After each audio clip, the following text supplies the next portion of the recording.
la mina de Bolsa Negra, 40 años más tarde, aún le siguen sacando minerales de sus entrañas. Pero ya no es un gran centro minero.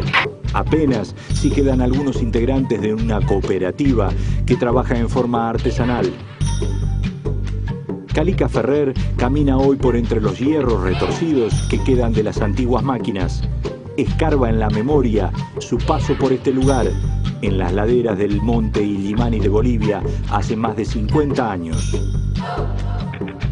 Calica estuvo aquí en 1953, junto a su gran amigo de la infancia, y en ese momento, un joven médico asmático recién recibido, Ernesto Guevara de la Serna. El hombre que poco después se convertiría en el mítico Che. Esta es la mina de Bolsa Negra.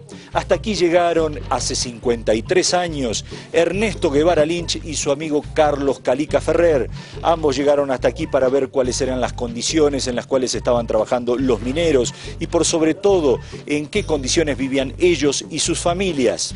Allí comenzó entonces una verdadera transformación ante esa realidad por parte de Ernesto Guevara y comenzó aquí entonces ese largo camino que terminó convirtiéndolo en el Che.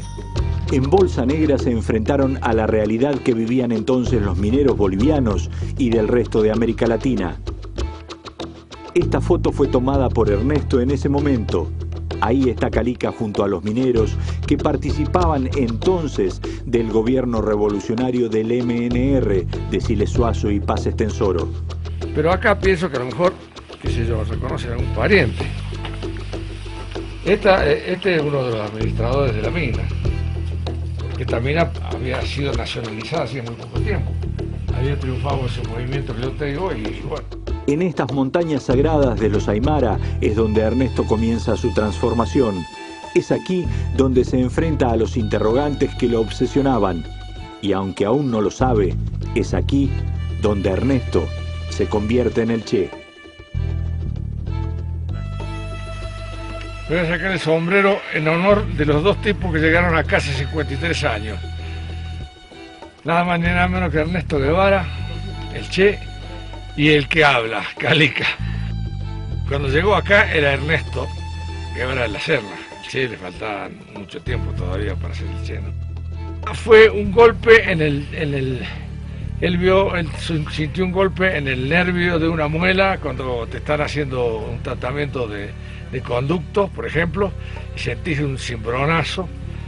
Debe haber sido acá cuando vio el lugar de donde ponían una ametralladora en la época de Hochschild, y contestaban con esa ametralladora los reclamos salariales y aumentos de sueldo de parte de los mineros y le metían balas en las casas donde vivían ellos. A Calica comienzan a fluirle los recuerdos. Por primera vez regresa a los escenarios de ese viaje mítico junto a Ernesto. Y el medio siglo que pasó entre uno y otro momento se desvanece. Calica está nuevamente en camino junto a su amigo del alma.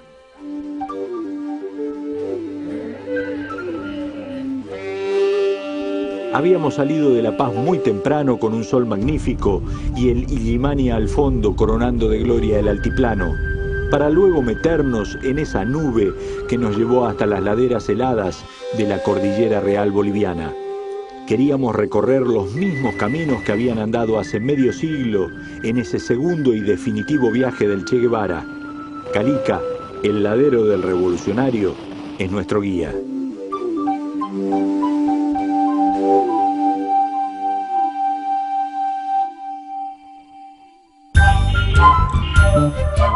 Todo había comenzado en La Paz.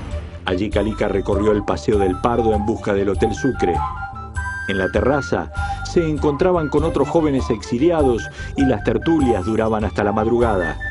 Y si no, estaba el Café de La Paz, aún un símbolo de los intelectuales bolivianos.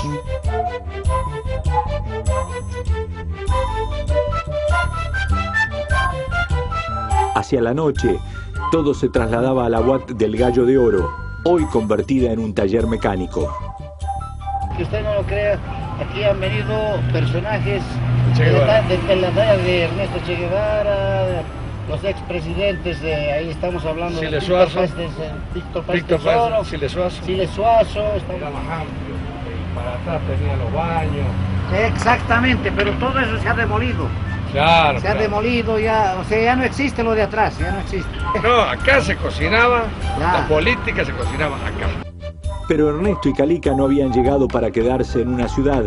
Querían ver el lago Titicaca y su cultura aymara. Recorrieron las islas y las ruinas y llegaron hasta Copacabana para ver una ceremonia similar a esta, la bendición de los vehículos. O sea, la chayada es cuando haces con la cerveza y ahora sale en una línea recta, Sí. porque va a durar el carro y todo va a estar bien. Ajá. Cuando sale checo va a estar mal.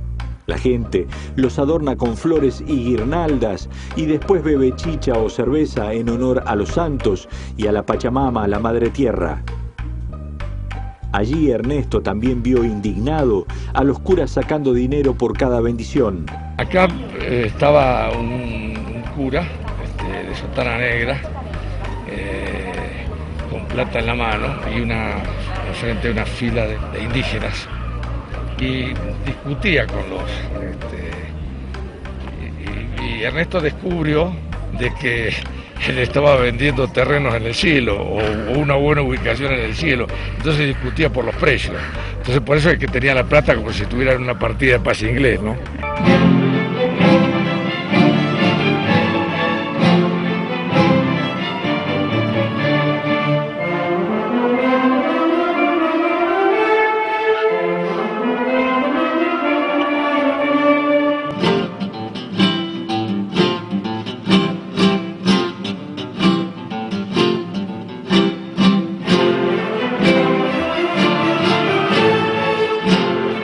Hoy Calica se encontró con una sorpresa.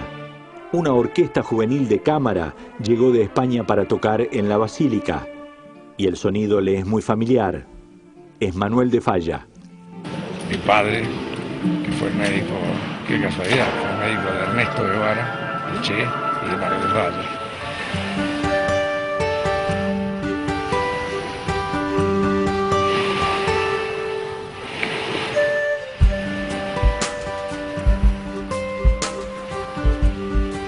Hablamos con la dueña del hotel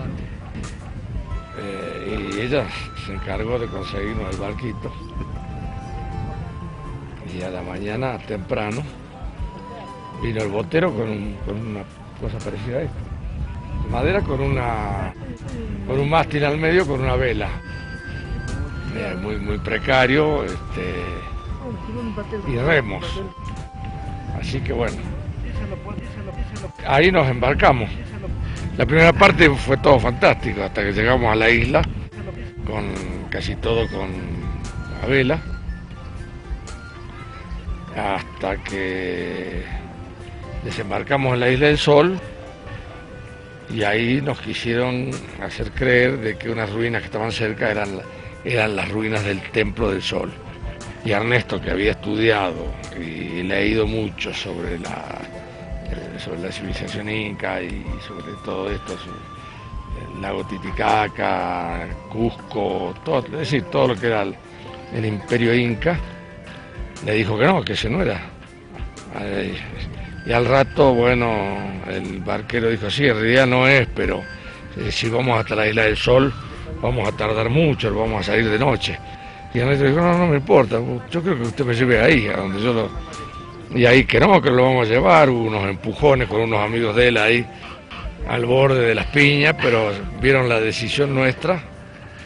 Para mí, al principio te digo sinceramente, me daba es lo mismo volverme que no, pero cuando Ernesto tomó la decisión lo seguía a muerte, ¿no? Y bueno, ahí fue cuando nos fuimos a ver, fuimos hasta lo que quedaba del Templo del Sol, que era nada más que ruinas, no quedaba nada. Hace 54 años, Ernesto y Calica subieron a un bote para ver unas ruinas en la Isla del Sol. Esta foto en ese momento la sacó el Che. ¿Conocen a Guasquino? Sí, conocemos, ¿cómo está? Su papá puede ser, su papá no. Guasquino, vamos a los Guasquinos. Bueno, vamos. ¿A Guasquino dónde está? ¿Es él? Él es. ¿Sí? ¿Dónde está Guasquino? Él es. Ahí está. Él es. Toma la foto. Él es. Él es. Eres tú. Es para vos, te la voy a dejar dedicada. El botero era Pedro Condori, conocido por todos como Guasquino. Hoy Calica rema con Guasquino y con el mismo entusiasmo de los 24 años. Pero no por mucho tiempo. Mientras estamos en el medio del lago, nos llama un asistente del presidente Evo Morales. Nos invita a cenar esa misma noche en La Paz. Tenemos que correr por caminos imposibles para poder llegar a la cita. Bienvenido, compañero Carlos, gracias por la visita. Su visita nos fortalece, nos compromete mucho más en estas transformaciones pacíficas, democráticas de nuestro país. Ernesto muere en una batalla, pero que gana la guerra el día que usted asume en Bolivia. Bueno, muchas gracias, porque estamos en otros tiempos de transformaciones, como decía Fidel. Yo me decía, no hagan lo que he hecho, hagan lo que está haciendo Chávez, es decir, transformaciones mediante una asamblea constituyente, democrática, pacífica. Claro. Y siempre hay dificultades, pero convencidos junto al movimiento popular, junto al movimiento indígena, campesino especialmente, porque este proyecto político nace de los más excluidos. Evo habla de esto, una efervescencia social como la que encontraron en el 53 los jóvenes argentinos, cuando Bolivia vivía otro proceso revolucionario. Después de sufrir en Chapare semejante represión de la DEA norteamericana, su pretexto de lucha contra el narcotráfico, después de que hemos sido agredidos, humillados, cuando defendíamos la hoja de coca, porque la hoja de coca en su estado natural no es dañino para la humanidad, pues me di cuenta que el Che, y así como muchos líderes, lucharon por la libertad, por la dignidad, por la identidad, por tanto antiimperialistas. Y los personajes antiimperialistas pues nos llamaron la atención, me llamó la atención, entre ellos el Che, leer, estudiar un poco del Che. Bueno, nos convertimos en liberalistas para defender la patria. Ernesto y Calica partieron de la estación porteña de Retiro una fría tarde del 7 de julio de 1953. Tenían 25 y 24 años. Entonces me dice por ahí, bueno, Calica, prepárate que dentro de un año nos vamos.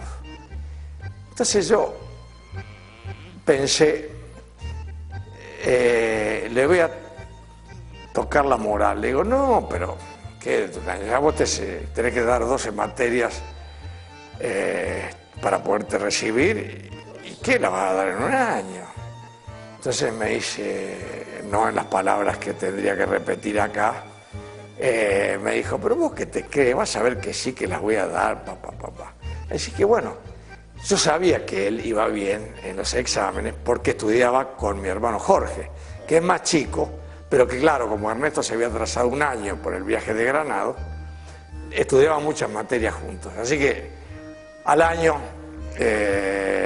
no me acuerdo exactamente la fecha, nosotros nos fuimos en julio, creo que el 20 y pico de junio, Ernesto retira su comprobante, no retira el título, no tiene tiempo, retira el comprobante de que está recibido, me lo dieron en la Facultad de Medicina, y bueno, poco menos que me la metió en la cara, me dijo, acá tenés el título, prepárate que nos vamos.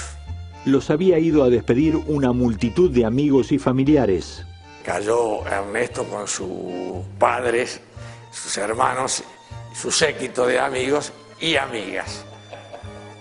Por el lado mío lo mismo, ¿cierto? Y me acuerdo, si tuviera que decir algunas cosas de ese viaje, de ese principio, fue que Celia me llamó aparte, Celia madre, la madre de Ernesto, y me dijo, Calica, cuídamelo mucho, Ernestito.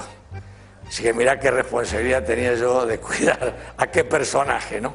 Ernesto ya había realizado un primer viaje de aventuras junto a su otro amigo del alma, Alberto Granado. De esa experiencia se armó el guión de la famosa película Diarios de Motocicleta.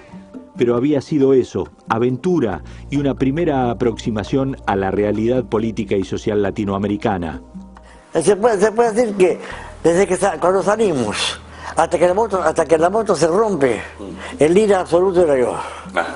Entonces, y él siempre me ayudaba. Por ejemplo, yo era muy inútil para sacar las ruedas de la moto. Él era más fuerte, era más hábil también para esas cosas.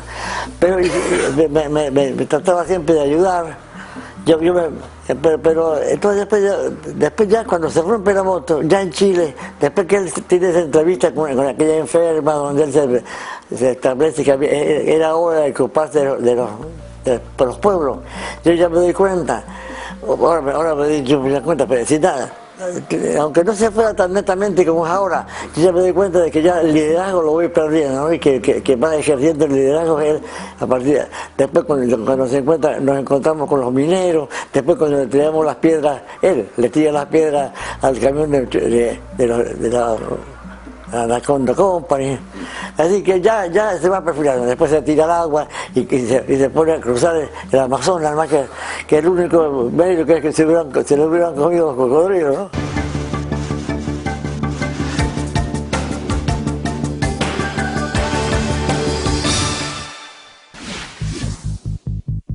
Del 1 al 12 de octubre, el premundial de béisbol es por Deportes Telesur.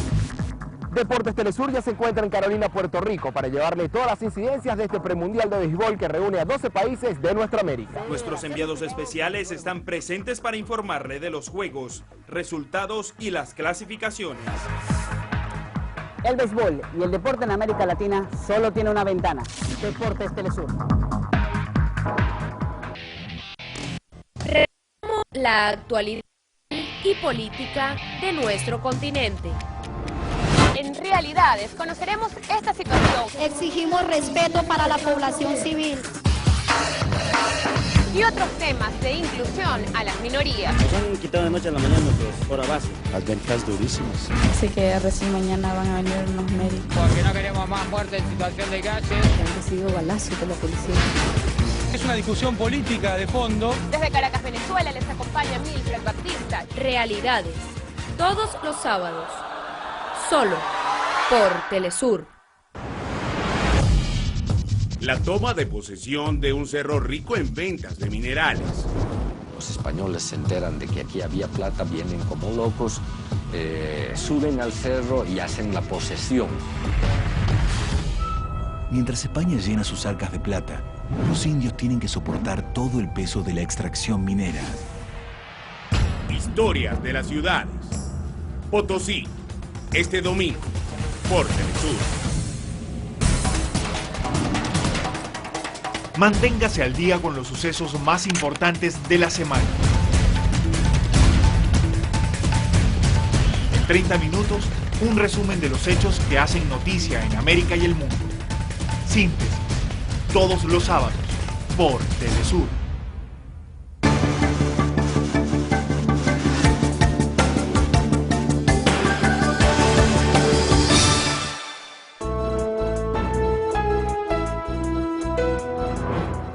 Ernesto ya había pensado en el primer viaje con Granado, viaje donde yo no pude ir porque una moto cabe en dos, pero me había dicho, no, cuando vuelva vamos a hacer otro viaje, qué sé yo, porque a mí yo tengo que volver para recibirme.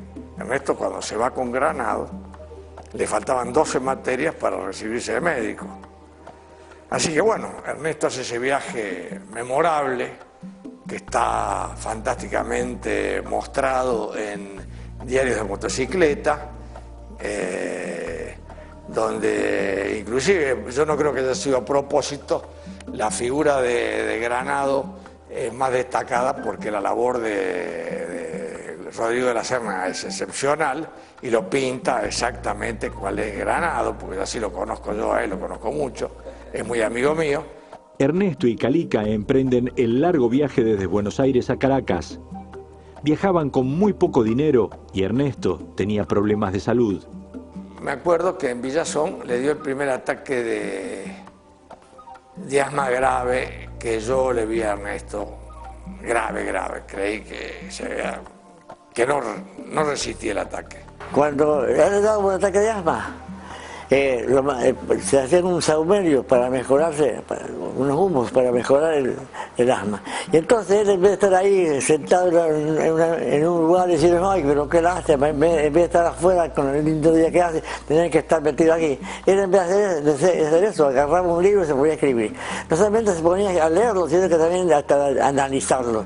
Y ya con 14 y 15 años ya tenía hecho, pues, él decía el diccionario filosófico, que era, he leído hoy un libro de Emilio Sola, se llama Trabajo, me falta leer tal y tal cosa, o leí esto de Julio Verne, me falta esto, o sea que ya tenía esa capacidad de transformar ese hecho de estar enfermo en una cosa positiva, que era ir superándose intelectualmente. Ernesto era un luchador, la altura no lo iba a doblegar. Cruzaron Bolivia de sur a norte sin mayores problemas y llegaron a La Paz en plena revolución. Alternamos el conocimiento de esta revolución, el MNR, como te dije hace un rato, que creo que fue una revolución revolucionaria, si se quiere, porque hizo cosas muy importantes. Y bueno, se vivió un grado de tensión muy grande. La Paz estaba custodiada por las patrullas de los mineros, no existía ejército, a cada rato se hablaba de contrarrevolución. Bueno, Ernesto, con la inquietud que tenía, inmediatamente se enteró de quién era Ñuflo Chávez, lo fuimos a ver, nos invitó a ir a conocer una mina, la Bolsa Negra, que la conocimos ahora. La Revolución Boliviana es el período histórico que se inicia el 9 de abril de 1952 con el gobierno del MNR hasta el golpe de Estado de noviembre del 64. La revolución marca la entrada de Bolivia al siglo XX y realizó transformaciones fundamentales que permitieron la participación de indígenas y mineros, la distribución de tierras y el control del Estado de los recursos naturales. Pero Ernesto y Calica no habían llegado para quedarse. El 17 de agosto de 1953 dejaron finalmente Bolivia, la tierra donde el Che regresaría 13 años más tarde para hacer otra revolución y donde encontró finalmente la muerte. Ernesto y Calica dejan la Bolivia de la efervescencia revolucionaria para entrar al Perú de la dictadura de Manuel Odría. Se enfrentan a la censura dictatorial, les confiscan varios libros considerados comunistas y por sobre todo se enfrentan a un régimen que intentaba imitar al peronismo argentino, que los dos odiaban profundamente. Ernesto reafirma en esta etapa del viaje su convicción de que solo las revoluciones populares podían dar las libertades a los pueblos y transformar la economía de esos países. Retomaron el recorrido en camiones y trenes de segunda, primero hasta Puno y desde allí hasta Cusco. Cusco conserva la elegancia y el señorío de haber sido la capital de dos reinos, el Inca y el Imperio Español. A Ernesto le encantó la ciudad, lo expresó en varias cartas a su familia y en su diario, pero a Calica para nada. Esperaba lo que venía. Estaban ante el momento cúlmine del recorrido.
Esto es Aguascalientes, en la entrada al Machu Picchu.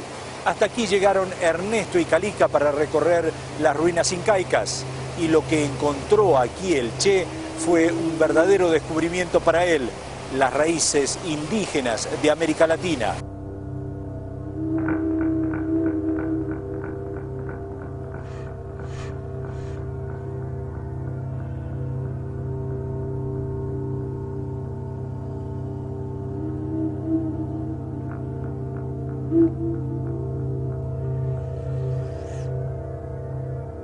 Machu Picchu, una de las 7 maravillas del mundo, la ciudad sagrada de los incas.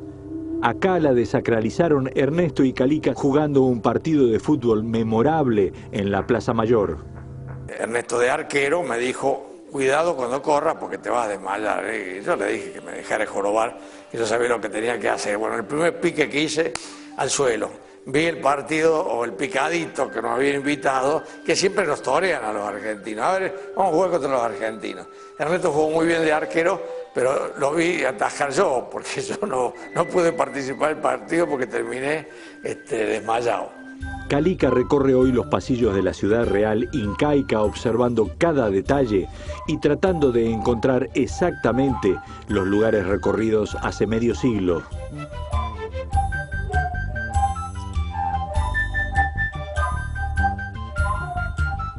Ernesto había estado ya en Machu Picchu y el gerente de Machu Picchu, del hotel, que no lo reconocí, debe haberse demolido y haberse hecho otro, comparado con lo que acabo de ver,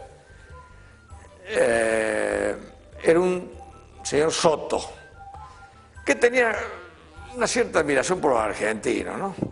Cantaba tangos y jugaba al fútbol. Entonces Ernesto me dijo, mirá, hay que decirle que canta bien tango. Cantaba pésimamente mal, pero con tal de que no nos cobrara, porque había que, es decir, vos viste que ahora para subir a Machu Picchu hay un sistema de colectivos, son 700 metros que se hacen en muy poco tiempo, ¿no es cierto? Nosotros eso lo hicimos a pata de subida, no de bajada, ¿no? A pata.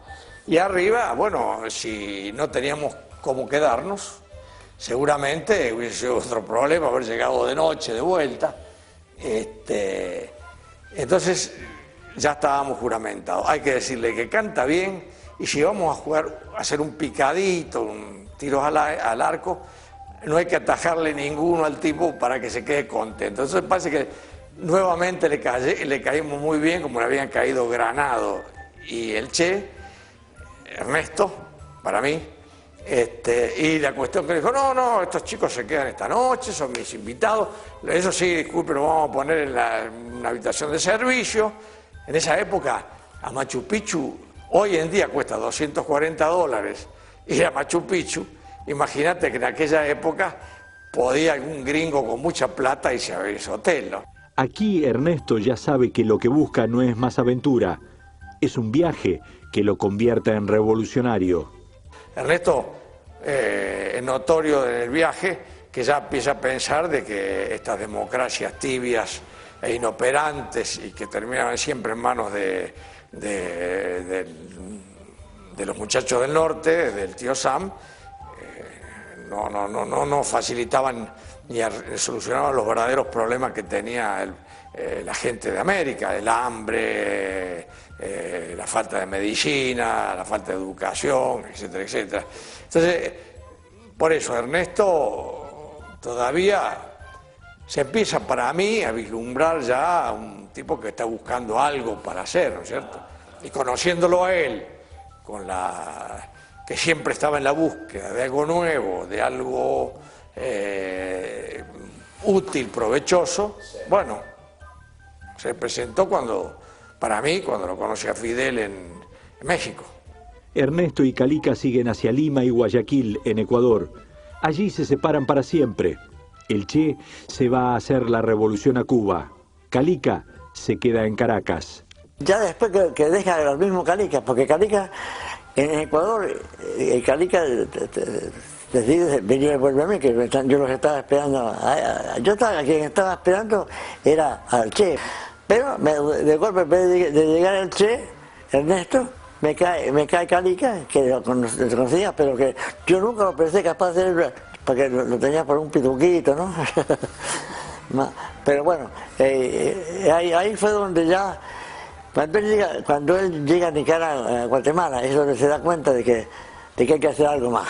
Y yo creo que ahí esa estadía en Guatemala lo convierte ya un poquito más parecido ya al futuro Che Guevara.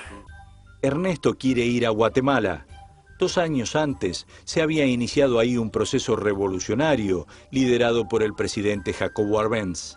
Las grandes mayorías indígenas guatemaltecas que vivían en estado de esclavitud habían comenzado a obtener sus derechos. Se había iniciado una profunda reforma agraria. Pero el proceso iba a durar muy poco. Arbenz fue derrocado en junio de 1954 por un golpe de Estado orquestado por la CIA estadounidense. Ernesto quedó atrapado en la revuelta y se tuvo que exiliar en la embajada argentina. Hubo cartas de Ernesto y después un silencio bastante largo, que inclusive con Granado lo comentamos, y un día Granado viene con la tapa, la carátula del diario, no sé si era los dos diarios más importantes de Caracas en ese momento, eran Nacional y el Universal. No sé cuándo los dos, con una gran foto, cubanos detenidos preparaban invasión a Cuba. Y abajo decía, entre los que vienen, un médico argentino, Ernesto Guevara de la Serna. Mirarlo al pelao, mirá, acá está. Ahí nos enteramos, claro. Todo eso había significado silencio, el tiempo que estuvieron entrenándose en México, bajo las órdenes del general Bayo, un general republicano que estaba asilado en México. Y bueno, y después hay otro periodo muy largo también. Con el triunfo de la revolución y Ernesto ya en el poder, Granado es el primero en ir a visitarlo. Calica esperaba en Caracas. Me voy a dar el gusto de invitar a un ministro, le dije, ¿no? Entonces fui, le abro una botella de ron y le invito y le digo, vos sabés, pelado, que de todos los pequeños errores, pequeños burgueses y vicios que yo tengo, hay 2 que no me los puedo quitar. Uno es viajar y otro es darme un buen trago. Y entonces le contesté una cosa que era la respuesta, porque yo me di cuenta después. Me dice, mira, Petizo, vos sabés que a mí el trago nunca me interesó. En cuanto a caminar, si no es con una metralleta, tampoco me interesa. Granado me trajo la invitación en un viaje que hizo. Decirle a Calica que se venga, pero que sepa que vamos a cortar relaciones con el mundo capitalista. Yo pensé un poco en mi familia. Yo ayudaba a mi gente, mi madre tenía 2 hermanos menores que estudiaban medicina, nuestra situación económica no era buena, de manera que, la verdad, no fui.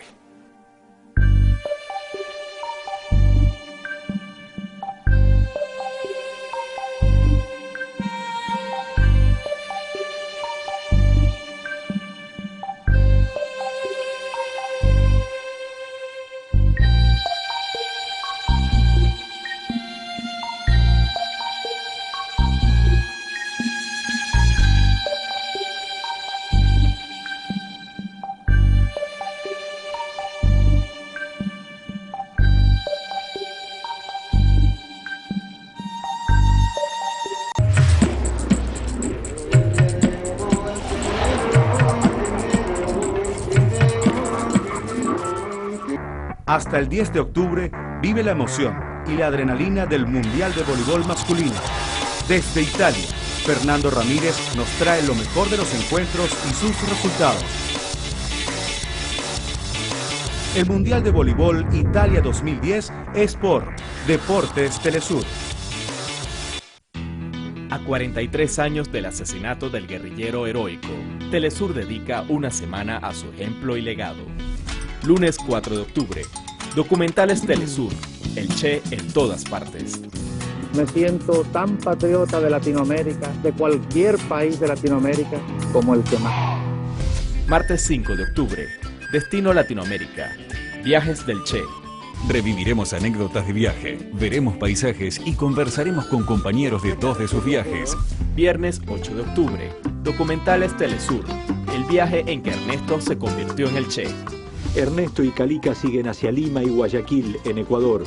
Allí se separan para siempre. El Che se va a hacer la revolución a Cuba. Calica se queda en Caracas.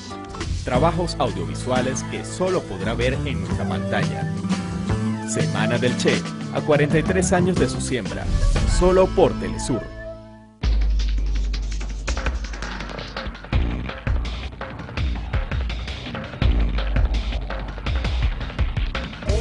Para decir las cosas de una manera distinta. Contar la realidad. Situaciones de denuncia de conflictos sociales. Informar con la imparcialidad. La situación actual. De América Latina.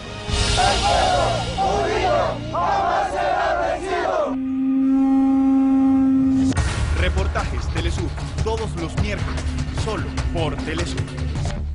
Esto dura un pisito. Cancha, cancha, cancha, cancha, tata, tata, tata, poncho, poncho, poncho, guagua, guagua, chasca, chasca.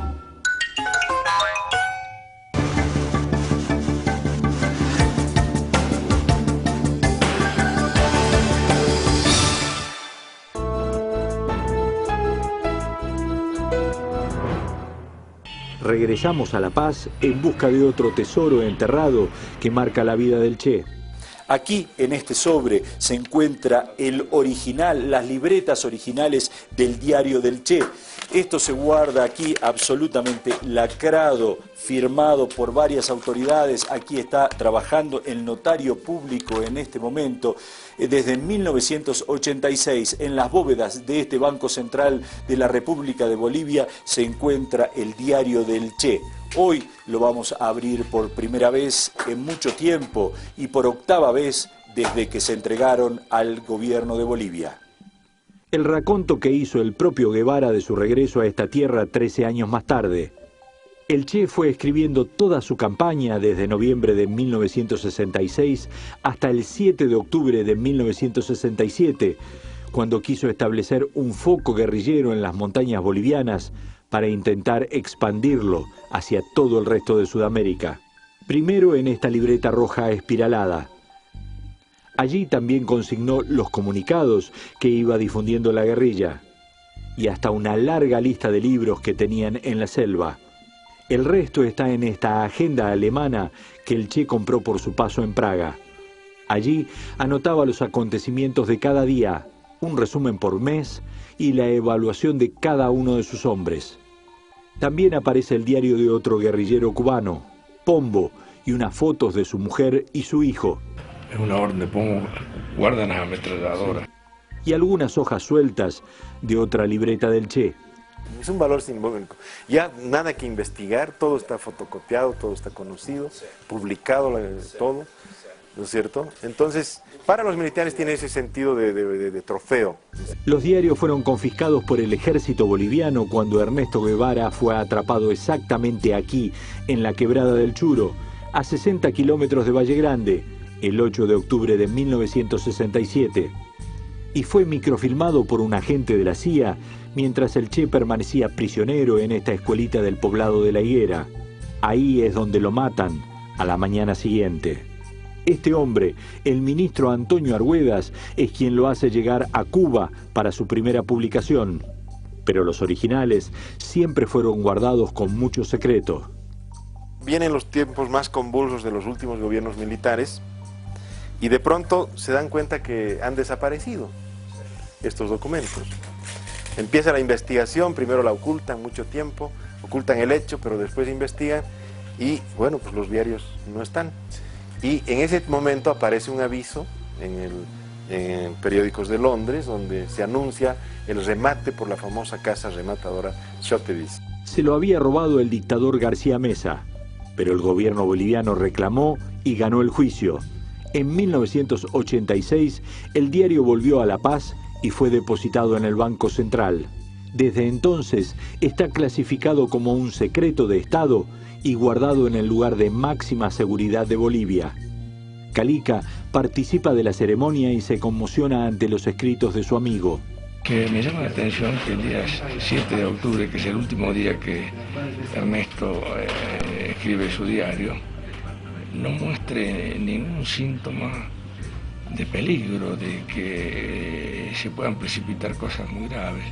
Me emociona mucho haber tocado este cuaderno. 2 horas más tarde, los diarios vuelven a ser un secreto de Estado.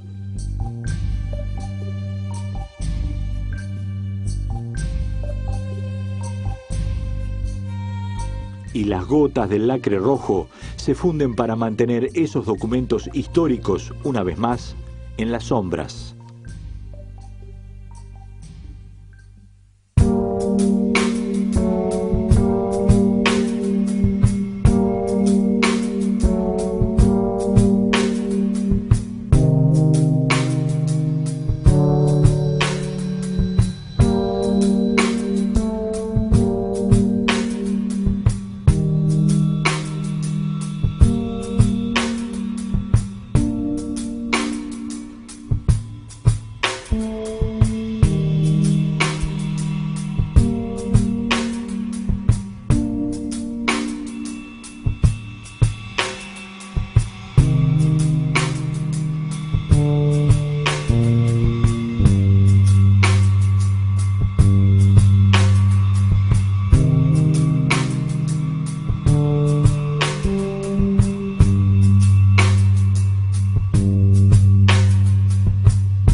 Pero Calica no se puede quedar con esta evidencia solamente. ¿Qué pasó con el Che en su aventura guerrillera en las sierras bolivianas?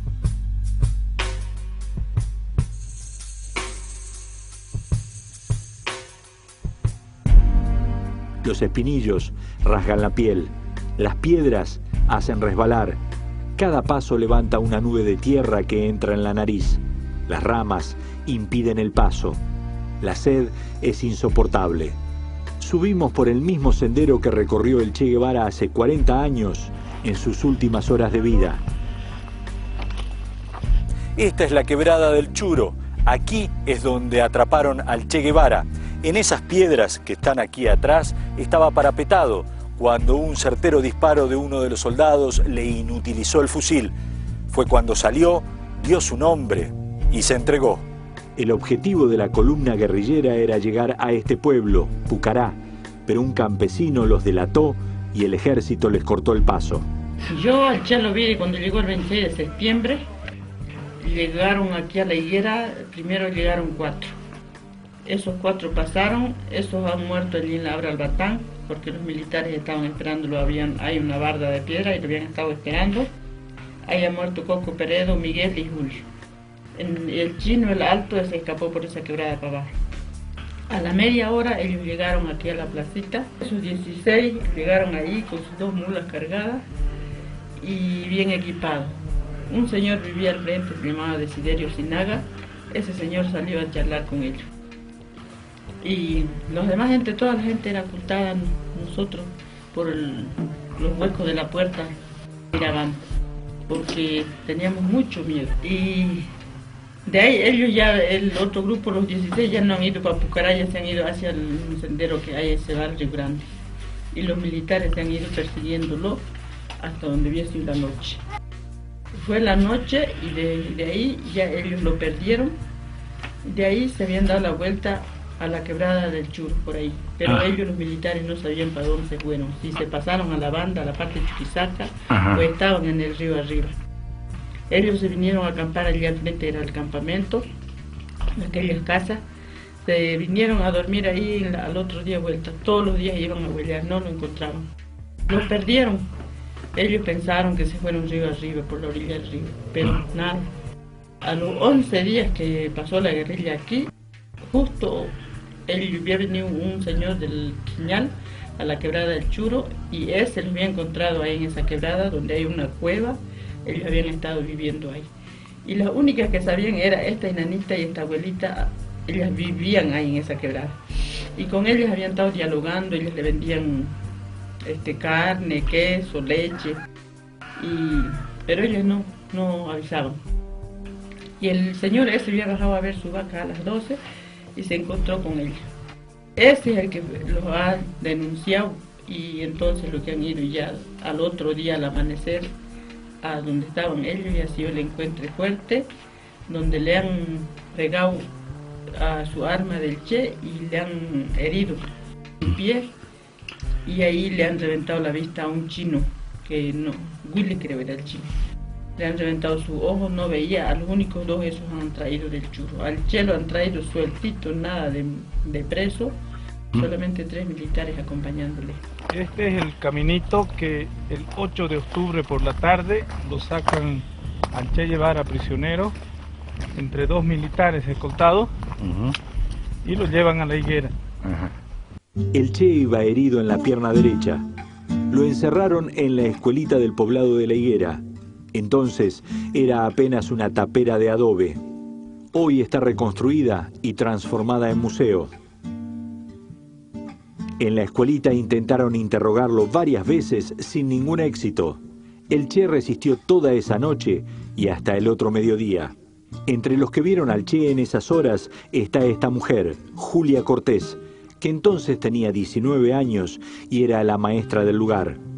Le llevó la última comida y mantuvo 2 charlas con el Che. Lo ejecutaría el sargento Mario Terán, un hombre que no ha tenido sosiego desde entonces.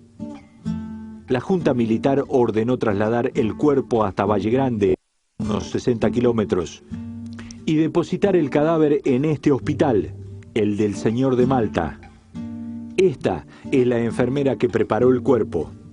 Cuando iba a llegar él, nosotros no sabíamos quién era el Che Guevara. Las enfermeras no conocíamos quién era el Che. Nos dijo el médico, va a llegar el Che Guevara, pero no sabíamos quién era tampoco, ¿no? Y nos mandó a limpiar la lavandería para que llegue ahí. Después pasó el helicóptero, hemos visto ahí arriba en la camilla. Dígame una cosa, Susana, usted que vio el cadáver, ¿dónde tenía los balazos? Bala, la única que lo ha matado era esta del corazón. Después tenía otro aquí en el brazo y otra aquí en la pierna, pero esas eran secas ya, no tenía, no, sí. Y esta que lo había matado no tenía salida. No tenía, porque lo hemos volcado nosotros para ver la salida, no tenía. Por eso esa le va a venir la hemorragia interna adentro y lo mató. Él tenía dos pantalones, 3 pares de media, unas botitas blanquitas así, de tamaño, suavitas. Él tenía el cabello grande, parecía Cristo, los ojos abiertos, que no quisieron que le cerremos los ojos, eran abiertos. Y él nos impresionó tanto que nos miraba, allá nos íbamos, nos miraba. Acá nos veníamos, nos miraba. Nos íbamos al otro lado, nos miraba él. Eso nos impresionó bastante a nosotros, las enfermeras. Bueno, la gente ya iba, miraba y iba y miraba, porque todo el pueblo parece que se amontonó ahí mirando quién era el Che. Aquí adentro fueron depositados 18 cuerpos de guerrilleros, en aquella parte, en esos corredores. Ahí fueron depositados los cuerpos de los guerrilleros.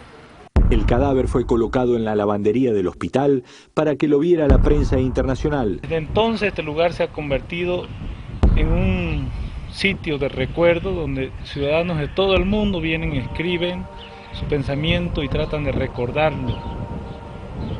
Él estuvo con la cabeza allá y por aquí entraban, la gente daba la vuelta y salía él.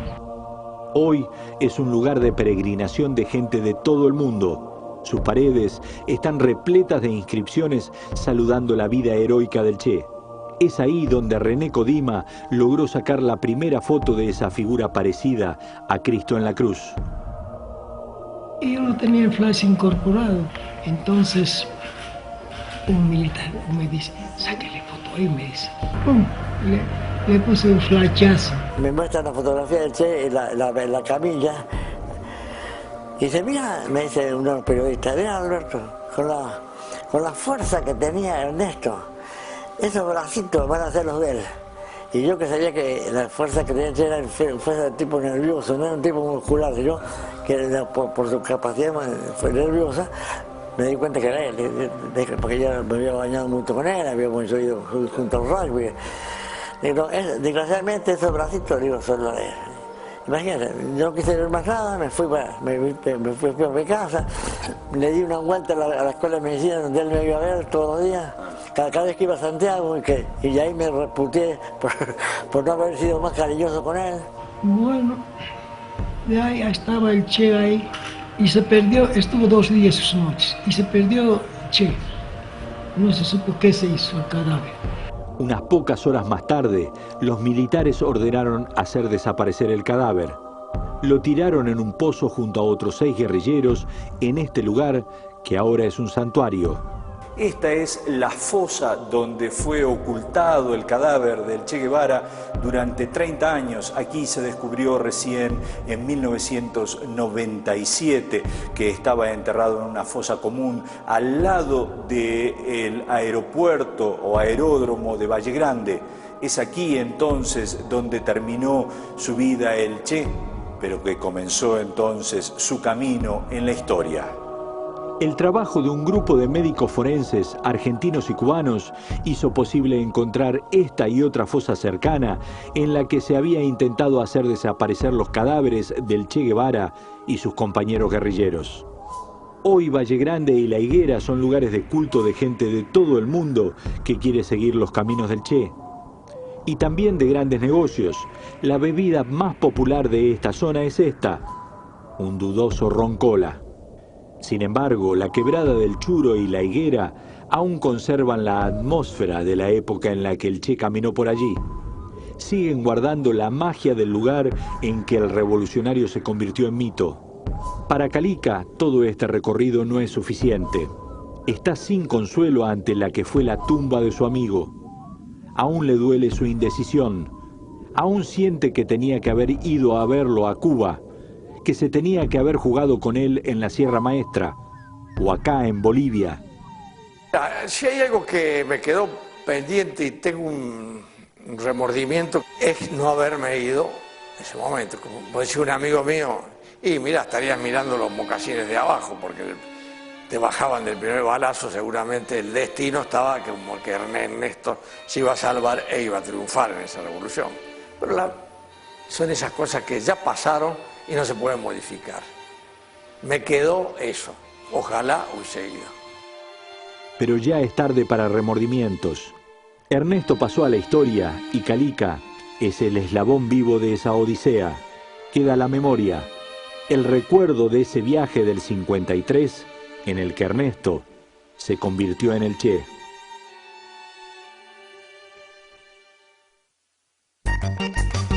Me di cuenta de que ya al Che lo estaban transformando en un mito, pero no en un mito positivo, sino en un ser inalcanzable, lleno de virtudes, sin ningún defecto, incapaz de ser repetible.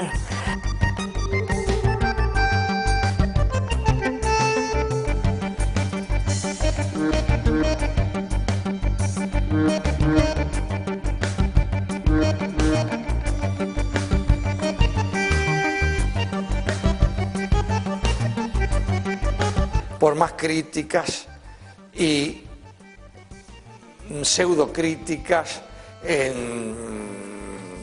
disfrazadas que se puedan hacer, la figura del Che crece día a día. De eso es para mí una gran satisfacción, un orgullo, porque soy su amigo.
solo programa. Latinoamérica se expresa. Quizá es un mensaje muy simple. No foto. Hay que pagar. ¡Vamos al norte! El documental y el cine que hacemos y sentimos. Trabajaba de una forma en que quedara un producto que se entendiera. Testimonios de realizadores, convertidos ahora en protagonistas de sus propias historias. El verdadero tema era yo siempre quise ser director y no pude serlo. Temática, técnica y formato en Sala A. Los invito a ver Sala A. Sala A. Gran estreno. Este 14 de octubre. Solo por Telesur. Ahora, esta masa es la que empieza a entrar definitivamente en su propia historia. Porque esta gran humanidad ha dicho basta y ha echado a andar. Y su marcha de gigantes ya no se detendrá hasta conquistar la verdadera independencia.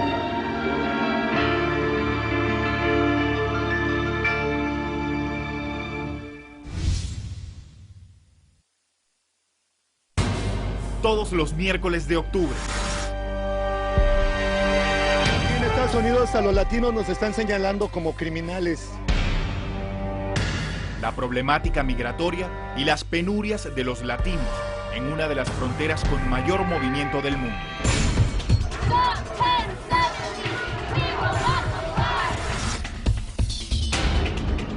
It's through a capitalist eye, and as soon as we eliminate the view through the capitalist eye, we can eliminate all of this anger. Un reportaje investigativo de Oscar León.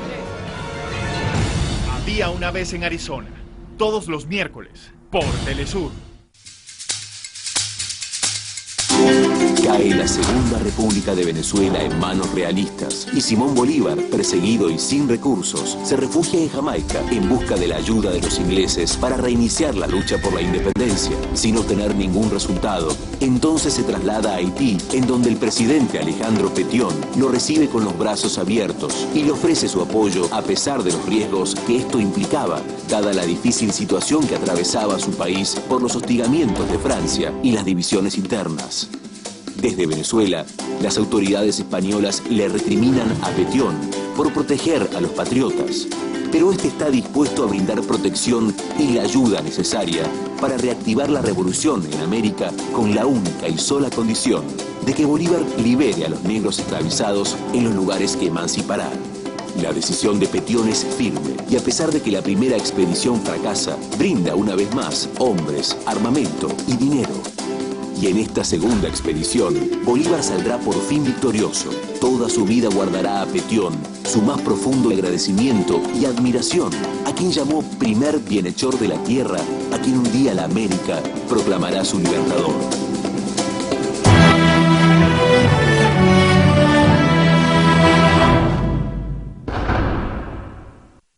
Un documental que aborda la crisis energética que enfrenta el mundo. That the time for consuming nations